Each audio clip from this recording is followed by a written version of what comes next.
স্বৈরশাসনের পতনের পর আত্মগোপনে আওয়ামী লীগের বেশিরভাগ নেতাকর্মী। এতে একচেটিয়া ঝুট ব্যবসা নিয়ন্ত্রণ হারায় তারা। এ অবস্থায় নতুন করে কয়েকটি পক্ষ ঝুট ব্যবসার নিয়ন্ত্রণ নিতে বেপরোয়া। হামলা ও হুমকি পাচ্ছেন অভিযোগ অনেক গার্মেন্টস মালিকের। আমি তো মশলা বদলে ফেলেছি, এবার আপনিও বদলে ফেলুন। একবার প্রাণ গুঁড়া মশলা ব্যবহার করেই দেখুন। শিল্প বাণিজ্য নগরী নারায়ণগঞ্জে ৭০০-র বেশি রপ্তানিমুখী পোশাক শিল্প কারখানা। অভিযোগ আছে এসব কারখানার ঝুট ব্যবসা নিয়ন্ত্রণ করত আওয়ামী লীগ ও এর অঙ্গ সংগঠনের স্থানীয় নেতাকর্মীরা। ৫ আগস্ট আওয়ামী লীগ সরকারের পতনের পর তাদের অনেকেই আত্মগোপনে। এখন ঝুট ব্যবসা নিয়ন্ত্রণে নিতে চেষ্টা চালাচ্ছে নতুন একাধিক পক্ষ। গার্মেন্টস মালিকরা বলছেন, দেশের চলমান পরিস্থিতিতে ব্যবসা টিকিয়ে রাখতেই হিমশিম খেতে হচ্ছে তাদের। এর মধ্যে ঝুট ব্যবসার একটি পক্ষ আড়ালে চলে যাওয়ার পর একাধিক পক্ষ নানাভাবে হুমকি দিচ্ছে। অনেকেই সুযোগ নেওয়ার চেষ্টা করছে, তাদের আধিপত্য বিস্তার করার চেষ্টা করছে। ইভেন এক দুই গ্রুপ না, একই মহল্লার মধ্যে কয়েক গ্রুপ আইসা বিভিন্নভাবে ফোন দিচ্ছে। নারায়ণগঞ্জে ঝুট ব্যবসা দখলে নিতে কয়েকটি গ্রুপের মধ্যে হামলা, সংঘর্ষ ও ভাঙচুরের ঘটনাও ঘটেছে। এতে আতঙ্কিত পোশাক শ্রমিকরা। আমরা চাই আমাদের ফ্যাক্টরিতে আমরা নিরাপত্তায় আসতে চাই, আমরা নিরাপদভাবে যেন বাসায় ফিরে যাইতে চাই, আমরা সুষ্ঠু একটা পরিবেশ চাই। বিকেএমই এর সভাপতি বলছেন, সেনাবাহিনী ইন্ডাস্ট্রিয়াল সিকিউরিটি সেল গঠন করে ব্যবসায়ীদের নিরাপত্তা দিচ্ছে। শিল্প কলকারখানার এই নিরাপত্তার জন্য একটা সেল করা হয়েছে, কর্নেল এটার দায়িত্বে আছেন।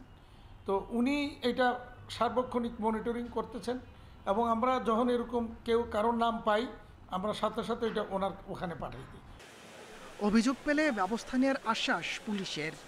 কোনো মালিক পক্ষ তার কাছে কেউ চাঁদা চায় বা সে চাঁদাবাজির শিকার হয়, ওনারা অবশ্যই যদি আমাদের কাছে আইনগত সহায়তা চায় আমরা অবশ্যই ওনাদেরকে সহায়তা করব। নারায়ণগঞ্জের পোশাক কারখানাগুলোতে কাজ করে প্রায় 14 লাখ শ্রমিক। পোশাক খাতে স্বস্তি ফেরাতে দ্রুত পদক্ষেপ নেওয়ার তাগিদ তাদের। Independent news. এ নিয়ে আরো জানাতে নারায়ণগঞ্জ থেকে যোগ দিয়েছেন সহকর্মী রাকিবুল হাসান। রাকিবুল, আওয়ামী লীগের পতনের পর তো একচেটিয়া ঝুট ব্যবসার নিয়ন্ত্রণ হারিয়েছে, কিন্তু নতুন করে কয়েকটি পক্ষ কিন্তু এর নিয়ন্ত্রণ নিতে চেষ্টা করছে এবং মালিক পক্ষ অভিযোগ করেছেন যে হামলা এবং হুমকির চেষ্টা করা হচ্ছে। সেক্ষেত্রে কারা এর মধ্যে জড়িত এবং সবশেষ কি অবস্থা, মালিকরা কি বলছেন?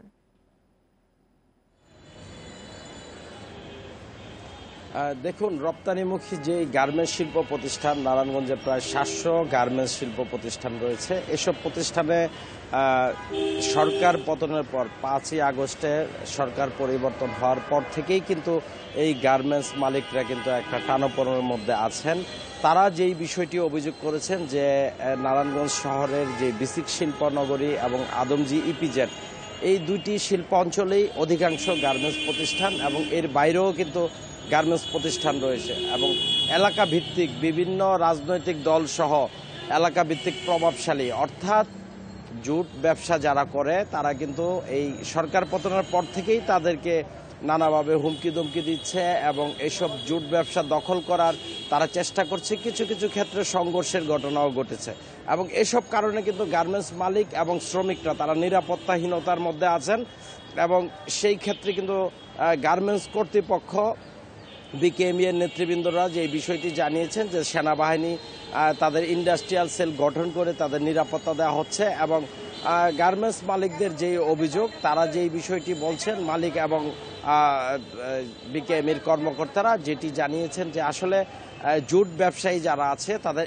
একই রকম চেহারা তারা দেখছেন, অর্থাৎ শুধু রাজনৈতিক নেতা পরিবর্তন হয়েছে কিন্তু মাঠ পর্যায়ে যে সন্ত্রাসীরা আছে তারা কিন্তু হুন্ডা থেকে শুরু করে তারা যে সন্ত্রাসী মহড়া দিচ্ছে তাদের কিন্তু আগের সেই একই লোকজনের চেহারা তারা দেখছে। অর্থাৎ একটি মহলই আছে যারা জুট ব্যবসা করে, তারা যে কোনো রাজনৈতিক দল আসার পরবর্তীতে কিন্তু তাদের মধ্যেই তারা মিশে এবং তাদের সাথে তারা লবিং করে এইসব জুট ব্যবসাগুলি করছে।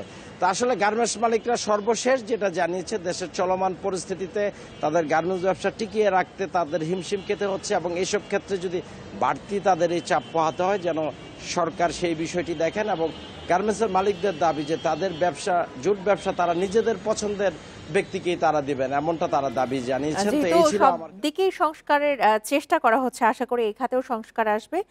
নারায়ণগঞ্জ থেকে জানাচ্ছিলেন আমাদের সহকর্মী রাকিবুল হাসান।